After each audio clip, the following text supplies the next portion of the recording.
scripture lesson this morning, we want to turn to the book of Genesis, to Genesis chapter 18, and we're going to begin to read verse 16 and read through verse 33. My version might be a little bit different, and I'm not sure whether it's the one up there or not, and I kind of apologize for that, but I use this one because the print is a lot larger. And as those of you who are a little older might know that that's essential. So Genesis 18, beginning with verse 16, there we read, when the men got up to leave, they looked down toward Sodom, and Abraham walked along with them to see them on their way. Then the Lord said, shall I hide from Abraham what I am about to do? Abraham will surely become a great and powerful nation, and all nations on earth will be blessed through him. For I have chosen him, so that he will direct his children and his household after him, to keep the way of the Lord by doing what is right and just, so that the Lord will bring about for Abraham what he has promised him. Then the Lord said, the outcry against Sodom and Gomorrah is so great, and their sin so grievous, that I will go down and see if what they have done is as bad as the outcry that has reached me. If not, I will know. The men turned away and went toward Sodom, but Abraham remained standing before the Lord. Then Abraham approached him and said, will you sweep away the righteous with the wicked? What if there be 50 righteous people in the city? Will you really sweep it away and not spare the place for the sake of the 50 righteous people in it? Far be it from you to do such a thing, to kill the righteous with the wicked, treating the righteous and the wicked alike. Far be it from you. Will not the judge of all the earth do right? The Lord said, if I find 50 righteous people in the city of Sodom, I will spare the whole place for their sake.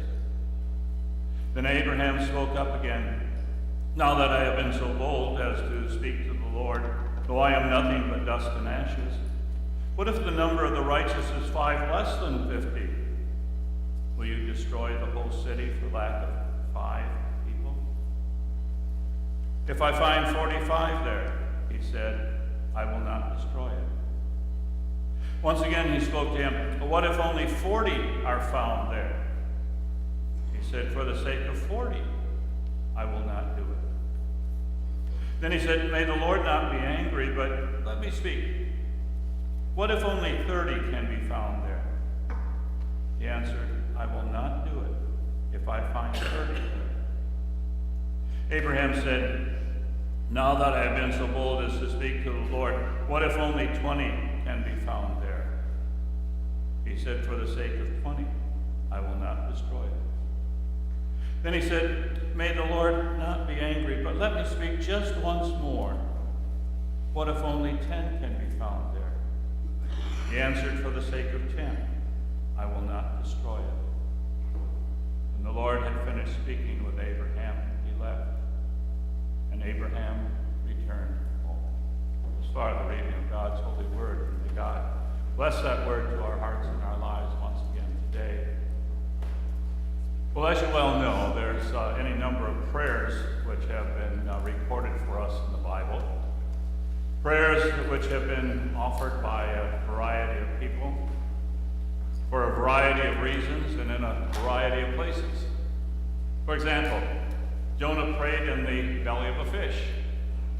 Hannah prayed in the temple. The Apostle Paul prayed in prison. And Jesus prayed in a garden. And there's many other places where various people prayed as well. And as I said, there's also a variety of reasons for those prayers. Jonah prayed for forgiveness. Hannah prayed for a child. Paul prayed for safety, and Jesus prayed for the strength which he needed in order to go to the cross. This morning, then, we'd like to look at a prayer which was offered by the great patriarch Abraham, who prayed in the desert, interceding for the righteous people in the city of Sodom. And The background for this prayer, which I think most of us are familiar with anyway, takes place in the desert in the middle of the day. Abraham was probably sitting outside of his tent when three men, probably dressed like Bedouin tribesmen or something like that, approached his encampment. And when Abraham saw them, he immediately went out to welcome them and to, even though there's no indication really that Abraham knew who these men were. Nonetheless, he does the normal thing for that particular culture, because after greeting them, he invites them to come in, and then he goes out and he gets a meal ready for them. Now, we're not told at all whether these men had met Sarah prior to this. I tend to doubt it, because that just wasn't what the women did at that time. They usually remained in the tent and allowed the man to be the entertainer. But if they hadn't, it must have been a real shock to Abraham when one of them says, "Where is your wife Sarah?" At this point, that Abraham probably began thinking that maybe these men are not really Bedouin tribesmen. Then, however, an even greater shock came when one of the guests said, "I will surely return this time next year, and Sarah, your wife, will have a son." That must have literally blown Abraham away, because not only did they know that his wife's name was Sarah, he also knew that how much the both of them had longed for a son which had many years prior to this been promised to them. However, the years had dimmed those hopes and had severely tested their faith as well. But now here comes that promise to them once again. And in the background, we can kind of hear Sarah with her mocking laugh. "Who are you trying to kid? There's absolutely no way that I could possibly have a child. It's biologically impossible for one thing, but I'm sure that something like that would never happen at my age." Now, at this point, the narrative changes to reveal who that guest actually was who was speaking. And it was none other than the Lord himself. And it was the Lord then in angel form who reinstates that promise of a son, and who rebukes Sarah for laughing, which of course she denies that she ever did. But what an unbelievable experience this was for Abraham and Sarah. The Lord himself had come. He had walked right into their presence. He had eaten their food, and he had told them about his plans for their future. But then, however, comes something which is even more unbelievable than that, because God takes Abraham into his confidence, and he says, "Shall I hide from Abraham what I am about to do?" And he decides that he would not do that, because as he says, "For I have chosen him." It's pretty incredible, isn't it? Here the God of creation, the one who sustains it and upholds that creation every passing moment, takes a human being into his confidence and includes him in his plans for the future. How incredible that is. It's vital that we notice here that it's God who speaks first. It's God who includes Abraham, because that makes it possible for Abraham to even speak to God. That's the way it always is. Our prayers are always a response to the speech of God. We dare to approach God only because of the fact that he first came to us. It's the friendship of God that allows us to be his friend as well, to speak to him, to even approach him in prayer. And so therefore, true prayer is really talking to God about matters which are important to him. And of course, the things that are really important to him are the affairs of this world, the things that are happening in our lives. God dearly wants us to talk to him about the things which are going on in our world, as well as in our nation, in our church, as well, most certainly in our individual lives. He wants us to ask him how we ought to deal with the things of our world, or the things in our nation, things like poverty, things like injustice, things like abuse, which we find so much of, and racism, those kinds of things. He wants us to earnestly seek his will about the matters of the church, about the changes that are always seem to come about as far as the church is concerned. He wants us to ask him how we ought to deal with things such as health or relationships, issues as things such as that. As John White says, God has called you to attend a celestial board meeting to deliberate with him on matters of destiny. I don't think there's any doubt that Abraham was able and was bold enough to pray for Sodom only because God had first spoken to him. Prayer is always a response to God. And that's what it most certainly ought to be as well. Because what that does is it raises the level of our prayers from being prayers which are self-centered, prayers which focus only on our own needs, but it focuses them instead on something much more important than that. And that then is namely God's plan for the world and God's plan as far as our lives are concerned as well. God is very concerned about our needs. Well, certainly, no doubt about that. But we always have to see those needs in the context of God's will. It's then and only that they become prayers of real power. And so we come back to Genesis 18. And there we see that God is evidently going to destroy Sodom with one catastrophic judgment because of the extreme wickedness which has been found in that city. And evidently it was very extreme, because some of the inhabitants of that city have been crying out to God to please do something about all that wickedness that was found there. And so God comes down, the Bible tells us, to see for himself. To see for himself as the wickedness is really as bad as those who have been crying out to him claim it to be. And evidently, that is what they claim then has come before God, and he realizes it. So God takes Adam, or Abraham, I should say, into it with him to show him what he's going to do, how he's going to administer his justice. But he wants a response from his earthly partner as well.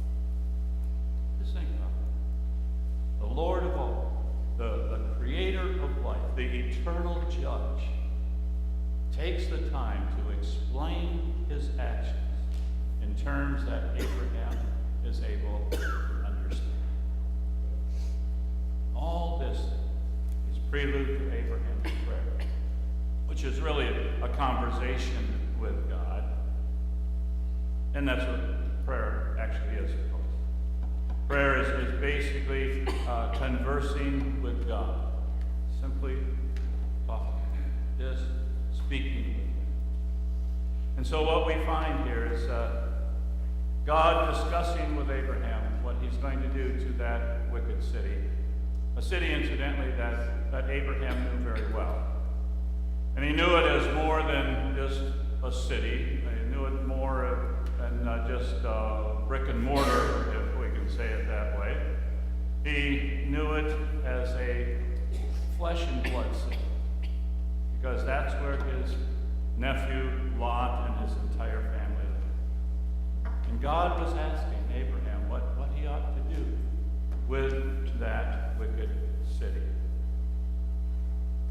come to the prayer itself.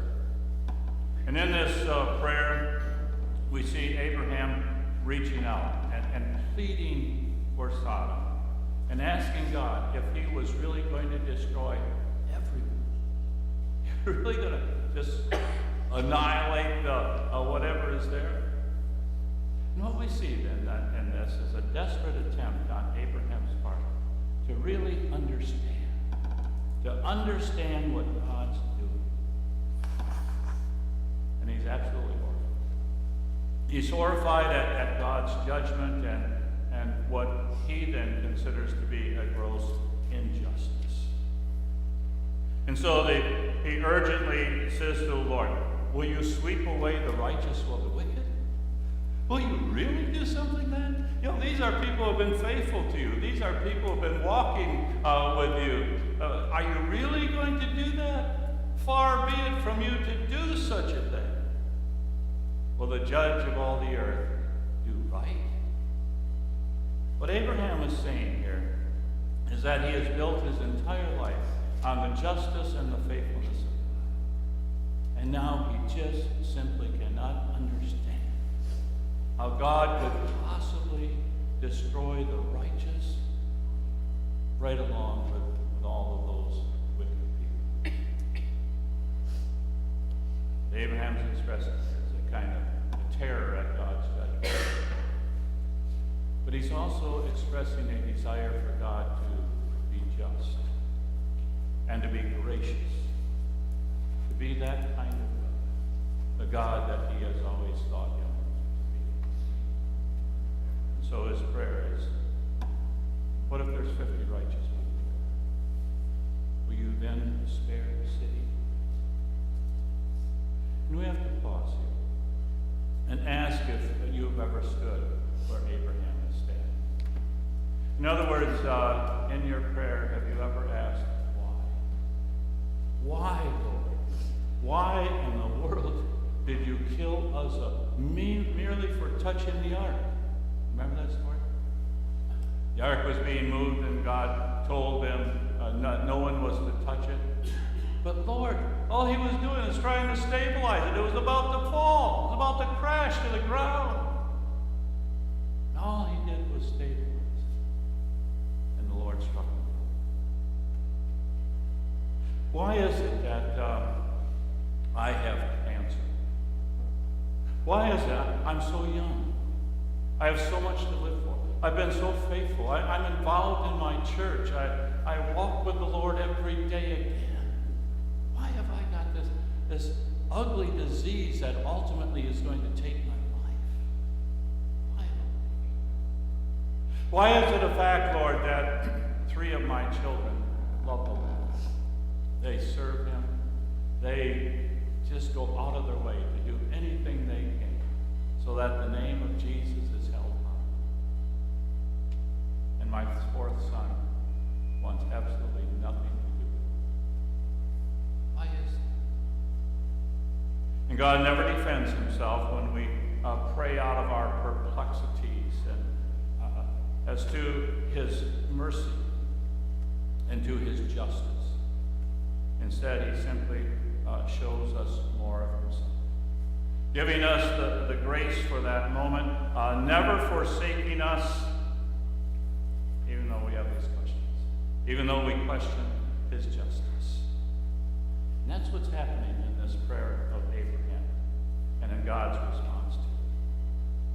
God doesn't explain, not even to Abraham, even though he's really asking more about God in this encounter than he really is about it. That's his real core purpose here. What he's really asking is, what kind of a God are you anyway? Are you really the kind of God who's going to destroy those who have been faithful to you, who have walked with you even in the situation in which they're living, all of the temptations that are around them day in and day out, and that so many people, and neighbors, friends, and everyone has given into? You're going to take dirt too? What kind of a God are you? And the Lord graciously allows that kind of praying. In In fact, he allows it over and over again as Abraham goes all the way from 50 down to 10, where he finally answers in mercy, for the sake of 10, I will not destroy. The end of the prayer is not God saying, I guess you're right, Abraham. If there's 10 faithful, well, I guess then I won't do it. No, his judgment hasn't changed. But in his grace, he has allowed a frail mortal like Abraham to question him, and to question him about something so vital and so important as his integrity. Something we have to know is that Abraham's prayer has things in proper perspective. He doesn't come to God with a kind of a pompous attitude, as though he's got something coming. Lord, I walk to the earth, I'm so faithful. I think you deserve this one. Instead, he comes fully aware of the fact that he's merely a creature in God's hand. He fully realizes, as he says, that he is only dust and ashes.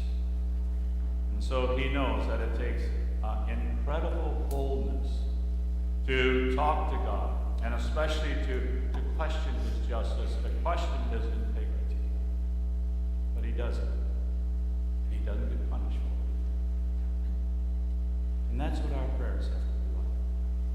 God doesn't want us merely to spew out some pious phrases that really don't mean anything at all. He wants us to respond in prayer out of our pain. He wants us to tell him, we don't understand. We don't understand what's going on here. We don't understand why things are happening in my life that way. To plead with him in our difficulty and to ask him for big things. Abraham didn't stop. Even though he was scared stiff to go on. He says, may the Lord not be angry with me, but let me speak. And God patiently waits. And he listens. And he responds. And that's the way that it always is with our God. So Abraham is able to express his pain, his desire, and God allows it. In fact, he doesn't just allow it, he loves it. Why did Abraham stop at 10? I guess we'll probably never know. One thing we do know is that Abraham was satisfied now. And even reassured of the kind of God that he worships. Because at every point, God responds with grace. Now he sees that God isn't the monster that he might have first thought him to be. One who forgets all about justice and doesn't care a lick about people, even if they are faithful. Instead, now he sees him as a God of justice against sin, a God of covenant grace. Abraham found peace in this prayer because, as we read, when the Lord had finished speaking with Abraham, he left, and Abraham returned home. How peaceful does that sound? He just returned home. Not sure how he felt. But I'm quite certain that we can assume that he found that his prayer helped him to understand that God is righteous, even though his ways can be sometimes incredibly difficult to understand. So Abraham could go home in peace, trusting God to be faithful and just in this entire matter, and knowing that this isn't the only situation in which that is true, but that he'd be that in all of life. I'm quite sure that after the prayer that Abraham could leave the matter of Sodom at rest. Because whether it was destroyed or not at this particular time, he didn't know what would happen. But even if it was destroyed, He knew that the universe was on firm footing,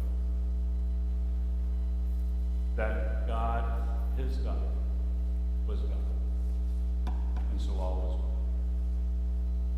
Prayer had changed Abraham, who as a result had become a more mature friend of God. And that's what prayer can do for us as well. Prayer is a time to walk with our Maker, to discover his will, and come to trust him more after pouring out our hearts to him. Abraham is our witness. He met God, listened, and pleaded. And in the end, he learned more about who God is. And he learned more about the abundance of his grace as well. And that's what we can learn. Not only in our prayers, but that's what we can learn as we come to the table this morning as well. We can learn that our God is an incredibly gracious God. One who even spared not his own son, but he delivered him up for us all. And as we gather at the table this morning, we have to come with the same humility that Abraham did, recognizing that we are but dust and ashes. We have to be aware of the fact that there's nothing in our hands we bring, but simply to the cross we go. And if we do, we'll find out more about who God really is, and about the abundance of his grace. And because of that, our faith will increase. And because of that, we'll become more mature friends of God, just like Abraham. Let's pray. Father in heaven, we thank you so much for your loving care in our lives. We thank you for the fact that you are always with us, that you're only a prayer away, and that you take our hands and you carry us through the difficult times of life. Help us, Father, to always seek your will.